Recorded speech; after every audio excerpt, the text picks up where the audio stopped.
So we're talking about Creep by Radiohead. Basically, we want to look at the structure and the chord progression of the song. It's not a straight up chord progression. Okay, so it is in the key of G major. So we got G major. Okay, so that's our home base, that's our root.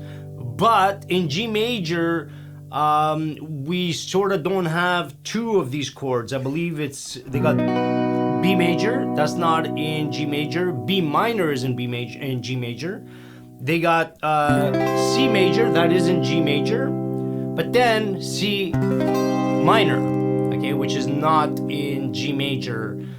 But that doesn't matter, okay? We're talking about a progression that flows really nicely. And this is a good example of a progression that on paper, it's all over the shop. If you look at your circle of fifths, it's just all over the place. So let's have a look at it. We start off with G major.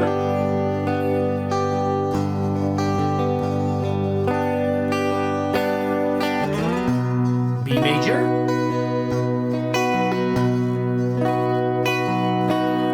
C major,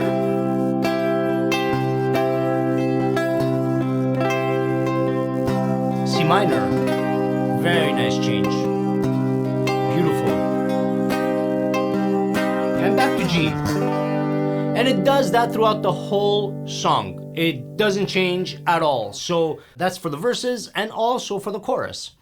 Okay, so it's also going to be a good example for us to look at in relation to melodic lines, because the chord progression doesn't change, but the verses and the chorus are two different melodic lines, aren't they? But we have the same chord progression, and that's how so many songs can share the same chord progression, because it's the melodic line that changes, okay? That's the real gold is the melodic line. It's not the chord progressions. Chord progressions are a dime a dozen, okay?